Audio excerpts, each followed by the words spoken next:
Athlete था और high jump करता था। तो हुआ ये कि मैं जंप कर रहा था, एक दो बार मैंने जंप किया, तीसरी बार जंप करने के लिए बुलाया तो मैं डंडा गिरा दिया हाई जंप वाला। अब कोच तो बड़ा नाराज़, बोले यार तू तो लंबी रेस का घोड़ा है, बचपन से अपन लंबी रेस की घोड़े रहे हैं, तो तू कैसे गिरा सकता है, कुछ तो चक्कर है। मैंने कहा पता नहीं। दूसरे मेरे ओपोनेंट मुझसे जीतने लगे, मैंने कहा क्या चक्कर है समझ में नहीं आ रहा। मैं फिर कूदा, फिर गिर रहा है, फिर कूदा, फिर गिर रहा है। बोले तो इधर आ, पैंट उतार। मैं क्या बात कर रहे हो, स्कूल खड़ा है, पैंट उतारने को बोल रहे हो आप? बोले नहीं तू पैंट उतार, शॉर्ट्स पहन। मैं पैंट उतारे, शॉर्ट्स पहने, मैं कूद गया। क्या फ़र्क था, हल्का हो गया। वो पैंट का बोझ लेकर चल रहा था मैं, इस वजह से पूरा एक्सेलरेशन नहीं आ रहा था, मैं जंप नहीं कर पा रहा था, बाहर लेके चल रहा था। हम दिमाग में बोझा इतना लेकर चलते हैं कि हम मुस्कुराना भूल जाते हैं। आप लोगों से कहो वो मुस्कुराते नहीं क्योंकि दिमाग पे इतना बोझा है, पता नहीं जैसे दुनिया उनको चलानी है, ऐसा होता है। हल्का होना पड़ेगा। इतना एक्सेलरेशन अगर ज़िंदगी में आ जाए रोज़ाना, मतलब मैं कहता हूँ आप ऑफिस भी जा रहे हो ना, सुबह ही एक्सरसाइज करके आप चले जाओ तो आप दिन भर ऑफिस में भी नाचते ही रहोगे, एक्सेलरेशन चलता ही रहेगा। आप प्लान दिखाने जाओ और आप ही एक्सेलरेट कर लो अपने आप के साथ इतना, तो हमेशा एक्साइटेड ही रहेंगे। एक्सेलरेशन जब कोई रॉकेट जाता है ना, चाहे नासा का हो चाहे इसरो का हो, और जब रॉकेट जाता है हवा में, आप देखिए नीचे कितना भारी होता है, वो कितना बड़ा होता है, पर ऊपर जाते जाते जाते जाते हल्का होता रहता है। एक एक पार्ट उसका नीचे समुद्र में गिरता रहता है। और रॉकेट जब पहुंचता है, इतना सा सैटेलाइट पहुंचता है स्पेस में जाके, कितना बड़ा रॉकेट, हल्का होता है इसलिए ऊपर जा पाता है। मैंने ज़िंदगी में देखा है कि कहीं थोड़ा एक्सेलरेशन कम हुआ तो आपको हार का सामना करना पड़ सकता है। मैं बचपन में जब स्कूल में था, कॉलेज में आया, अच्छा बोलता था, स्कूल कॉलेज वाले भेज देते थे स्कूल में कोई इंटर स्कूल कॉम्पिटिशन में, जाओ भाई वाद विवाद प्रतियोगिता, डिबेट कॉम्पिटिशन, भाषण प्रतियोगिता। मैं चला जाता था, अपन थोड़े और कॉन्फिडेंस में आ गए। एक बार मैंने कहा यार अपन गए, 5 स्कूल वहाँ पे थे, 5 अलग अलग स्पीकर थे, मैं बच्चे क्या भिड़ेंगे अपने से, अपन तो जीत जाएंगे ऐसे ही। अपन जीतते आ रहे थे, अपन गए स्टेज पे, बोल के आ गए, अपन लगा अपन तो जीत गए, हो गया काम, बहुत तालियां मिली, सब मिला। अपने बाद एक लड़की गई, उसने तो धागा खोल दिया, जो बोला टेबल ठोक के, महोदय ये महोदय, वो सारे महोदय तो फ्लैट हो गए। और मेरे को ऐसा लगा, मैंने कहा भाई ऐसा है, 1 छोड़, 2 छोड़, 3 छोड़, सांत्वना पुरस्कार देकर तुझे रवाना कर देंगे, भाई साहब आप निकलो, आपका नंबर कहीं नहीं लगा। सच में मुझे ऐसा लगा मैंने अपना बेस्ट नहीं दिया, जिसका खामियाजा मुझे भुगतना पड़ेगा। खामियाजा सिर्फ इतना भुगता कि सेकंड आया, फर्स्ट वो ही आई क्योंकि मेरा एक्सेलरेशन थोड़ा कम रह गया था। पर ज़िंदगी मौका दूसरा नहीं देती, मुझे दिया। अगले साल फिर मुझे ही भेजा गया, मैंने कहा अब आ जाओ मैदान में, अब अपन ऐसा एक्सेलरेट करेंगे, ऐसा एक्सेलरेट करेंगे। फिर अपन ने निकाल दी, अपन ने फिर जितनी थी मतलब पोडियम, दीवारें, आदमी सब ठोक डाला, सब कुछ, सारा महोदय महोदय, फिर महोदय अपने पे फ्लैट हो गए। और फिर दूसरे साल अपन फर्स्ट आ गए। वो थी नहीं, वो थी नहीं, वो पास आउट हो गई होगी, पर अपन ने कसर नहीं छोड़ी। अपन इस इंतजार में थे नहीं कि कोई और आएगा नहीं आएगा क्या होगा। पर एक्सेलरेशन दूसरे साल में जितना किया, अगर पहले साल भी कर देता तो दोनों साल फर्स्ट आता। हम एक्सेलरेट नहीं कर रहे जिंदगी में पूरी तरीके से। हम दिखा सकते हैं 5 प्लान दिखाते हैं, हम बात कर सकते हैं 10 लोगों से, हम बात करते हैं 5 लोगों से, पूरा एक्सेलरेट। आप ईमानदारी से खुद दिल पे हाथ रख के पूछिए कि क्या हम एक्सेलरेट कर रहे हैं। और देखिए मैं आपको बताऊं, जो लोग एक्सेलरेट नहीं करते सबसे ज़्यादा ज्ञान भी वही देते हैं।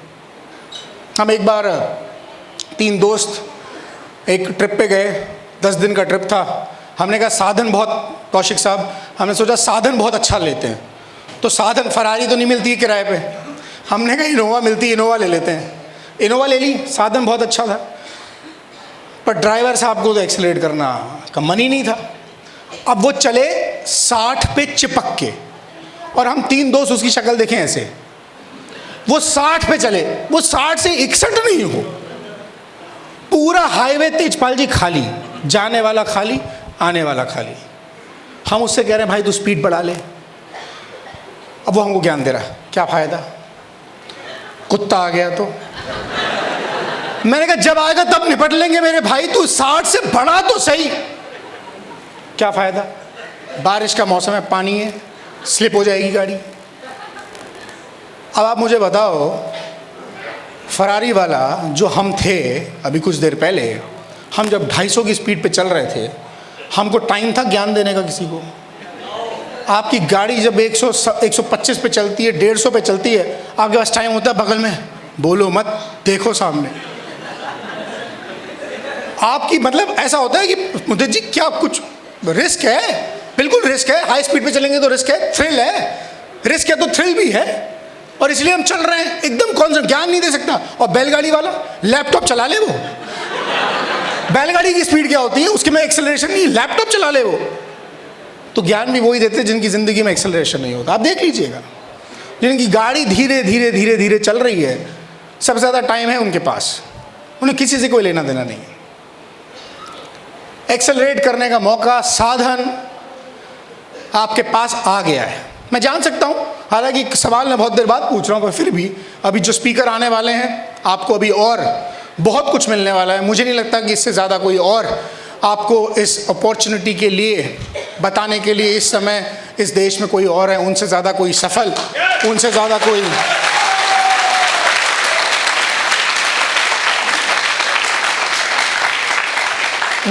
कोई एक्सपीरियंस्ड। आप बहुत लकी हैं कि आज सुन पा रहे हैं उनको। मैं जान सकता हूँ कितने लोग हैं जो पहली बार इस तरीके के प्रोग्राम में आए हैं आज, पहली बार। ग्रेट। प्रमोद जी ने अभी कहा कि हमारे चीफ मेंटर जो अभी आएंगे, उनको चैंपियन ऑफ चेंज अवार्ड मिला महाराष्ट्र के राज्यपाल के द्वारा। कोई महाराष्ट्र के राज्यपाल किसको सम्मानित करेंगे? आप खुद सोचिए। एक संवैधानिक पद है राज्यपाल, मुख्यमंत्री एक पॉलिटिकल पद है, मुख्यमंत्री सबसे मिलते हैं, राज्यपाल किससे मिलते हैं? और आपको पता है उस प्रोग्राम में, तेजपाल जी आपको तो पता होगा, सब आप तो रहे हैं इस लॉबी में, राज्यपाल के फंक्शन में अगर कोई छोटा बच्चा भी आएगा ना बिलो 18, उसका भी बैकग्राउंड चेक होके आता है। पुलिस बैकग्राउंड वेरिफिकेशन होता है उसका कि पुलिस में किसी नाम के बच्चे का कोई केस तो नहीं चल रहा है। राज्यपाल की सभा में वो कोई बैठ नहीं सकता। और ऐसे महाराष्ट्र और गोवा के राज्यपाल ने उन्हें चैंपियन ऑफ चेंज का अवार्ड दिया। किस बात के लिए? उद्यमिता और शिक्षा के लिए। हम एंटरप्रेन्योरशिप डेवलपमेंट कर रहे हैं।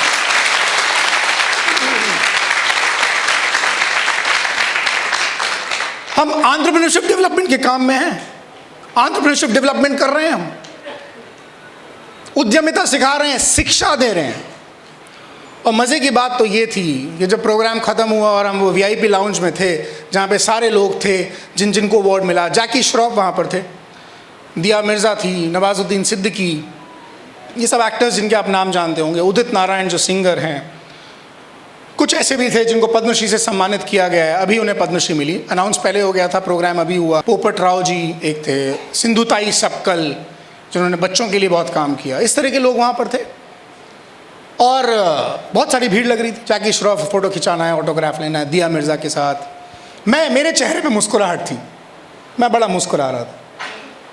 मैं इसलिए मुस्कुरा रहा था क्योंकि अभिषेक जी, जितनी भीड़ ऑटोग्राफ और फोटोग्राफ की उनके पास थी, उससे ज़्यादा भीड़ हमारी DCD और DUCD के पास होती है ऑटोग्राफ और फोटोग्राफ के लिए।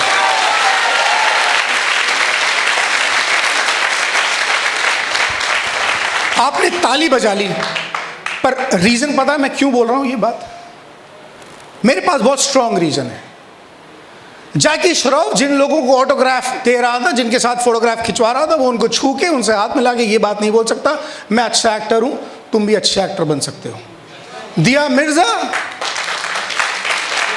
आप पूरी बात सुनिएगा, दिया मिर्ज़ा किसी बहन को हमारी छूकर ये नहीं बोल सकती कि मैं जितनी सुंदर हूँ तुम भी उतनी सुंदर बन सकती हो।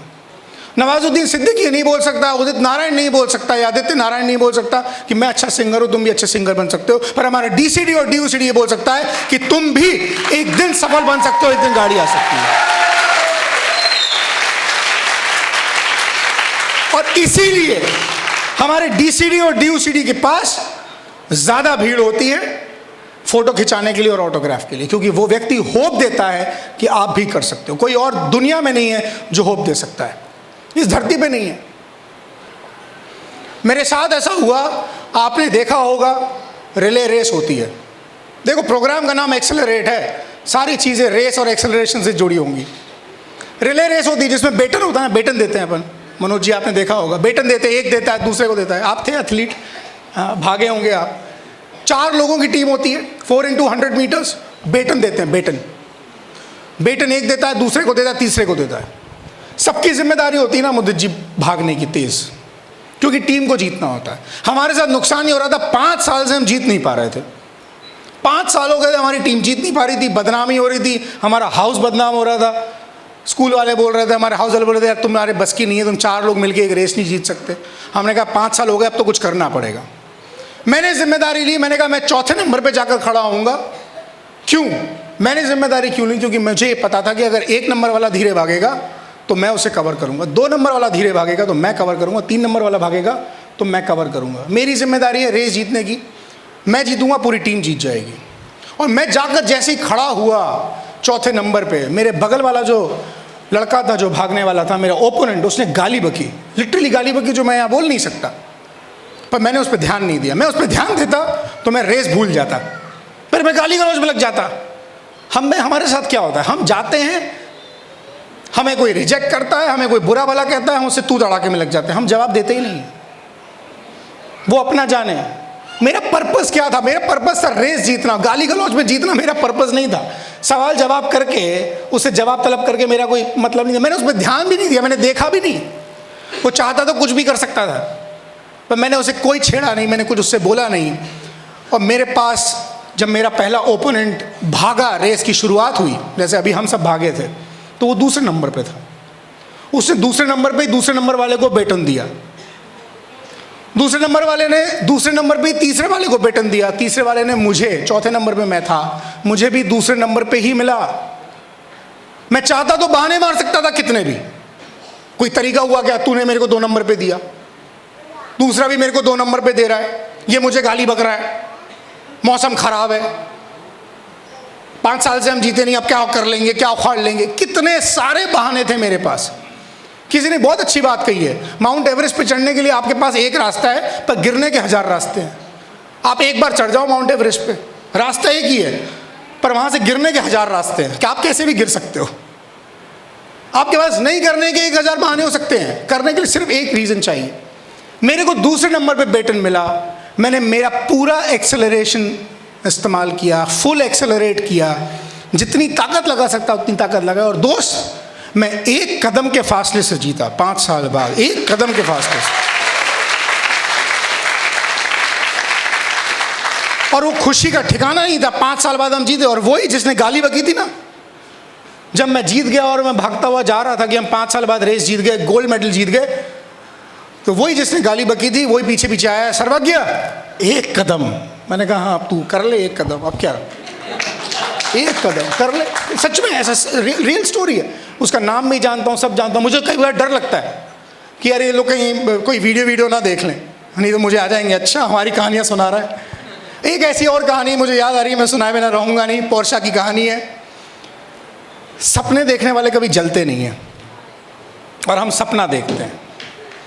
किसी की गाड़ी होती है, हमारे चेहरे पे मुस्कुराहट होती है, क्योंकि हम सपना देखते हैं, हम जलते नहीं हैं। दूसरे लोग जलते होंगे। हम स्कूल जाते थे बस में, हम स्कूल जाते थे वैन में, बाकी बच्चे आते थे गाड़ी में। एक दिन मैं वैन में जा रहा था स्कूल, मुझे याद है, और मुझे मेरे एक फ्रेंड ने बोला कि सुन, नाम परिवर्तित है, वो अपनी क्लास में श्याम है ना। मैंने कहा हाँ। बोले वो पोर्शा ले रहा है 1 करोड़ की। मैंने कहा अच्छा, अपन तो सपना देखने वाले, चलने वाले कहाँ हैं। अपन ने मुस्कुरा दिया। अपन वैन में बैठे हैं अभी, सामने वाला दोस्त उसी क्लास में पढ़ने वाला मुझे कह रहा है कि सुन, वो श्याम है ना, वो 1 करोड़, वो पोर्शा ले रहा है 1 करोड़ की। उसने ऐसे ही बोला था, पोर्शा ले रहा है 1 करोड़ की। मैंने कहा अच्छी बात है, बढ़िया यार। मुझे तो पता भी नहीं था 1 करोड़ की आती है और कोई पोर्शा आती है। ये बात है 2007 की। अच्छी बात है, बढ़िया। मैं देखता था स्कूल में बड़ी बड़ी गाड़ियों से बच्चे उतर रहे हैं, अपन वैन से उतर रहे हैं, कोई बात नहीं, अपन मुस्कुराते थे। हमने पोर्शा बुक करी पिछले साल 21 सितंबर को, पापा के बर्थडे पे सरप्राइज डिलीवरी हमने ली उसकी गाड़ी की।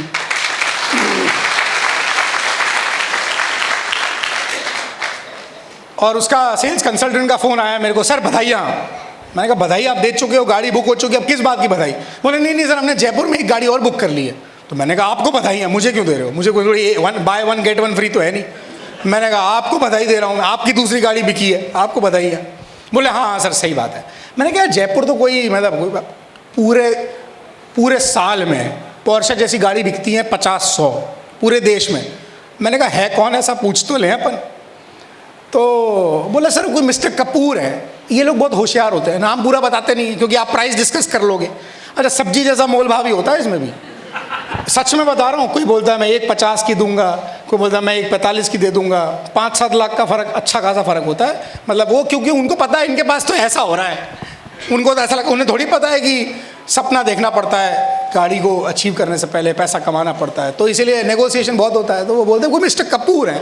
मैंने कहा होगा भाई कोई मिस्टर कपूर। अब जब गाड़ी आ गई तो वो बड़ा अधीर हो रहा है सेल्स कंसल्टेंट, वो सरप्राइज के सर 1 घंटा हो गया, हम तो पूरा हिंदुस्तान को लेके बैठे हुए थे अपने जूम पे। बोले सर मुझे जाना है। मैंने कहा हो क्या गया? बोले नहीं सर वो जो मिस्टर कपूर हैं वो बड़े फ़ोन कर रहे हैं, बार बार नाराज़ हो रहे हैं, उनकी गाड़ी पे डिलीवर करनी है। मैंने कहा ठीक है। मैंने कहा है कौन ये तो बता। बोले सर श्याम कपूर, ये वही लड़का था जो 12 साल पहले पोर्शा ले रहा था 1 करोड़ की, उसकी और हमारी गाड़ी एक ट्रक से एक दिन उतरी।